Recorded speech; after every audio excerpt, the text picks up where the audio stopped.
রহিম আমাদের গোহালা ইউনিয়নের ৮ নং ওয়ার্ড সিন্ধিয়াঘাট সেন্টারে আমরা কাবির ভাইয়ের যে নির্বাচন করেছি এবং জাতীয় সংসদ নির্বাচনে তিনি ১,১০,০০০ ভোট পেয়েও জনতায় তাকে ভোট দিয়েছে।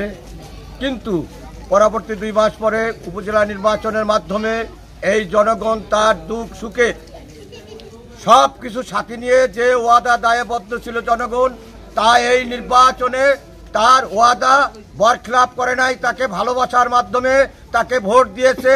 এবং আগামী দিনে এই কাবির মিয়া এই জনগণ সম্পন্ন দল মত নির্বিশেষে সকল মানুষই তাকে ভোট দিয়ে নির্বাচিত করেছে, জয়যুক্ত করেছে।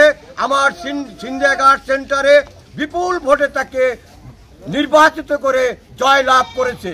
আশা রাখি আগামী দিনও এই জনতা ভালোবাসার কাছে কোনোদিন টাকা পয়সা অর্থ সম্পদ মাথা নত করে নাই এবং বাকি জীবনও নত করবে না।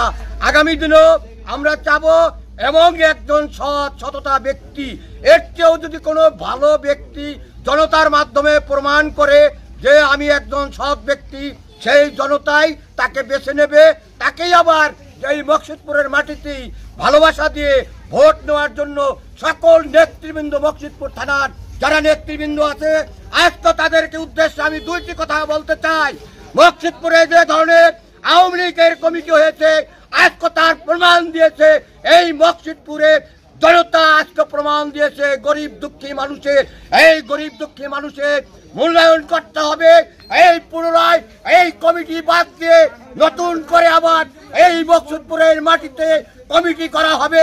সেই কমিটি জননেত্রী শেখ হাসিনার হাতকে শক্তিশালী করা হবে এবং আমরা এমন একটি উপহার এই মকসুদপুরে ডিজিটাল দিতে চাই, যাতে এই মকসুদপুরের মানুষ উন্নয়ন ভালোবাসা দিয়ে টাকা পয়সা, আজকে আপনারা জানেন কোটি কোটি টাকা নষ্ট করেছে এবং তার কোনো টাকা নাই, পয়সা নাই, সেন্টার খরচ যেতে পারে নাই, অনেক জায়গা সেন্টার খরচ যেতে পারে নাই, অনেক জায়গায় এজেন্টের খরচ যেতে পারে নাই।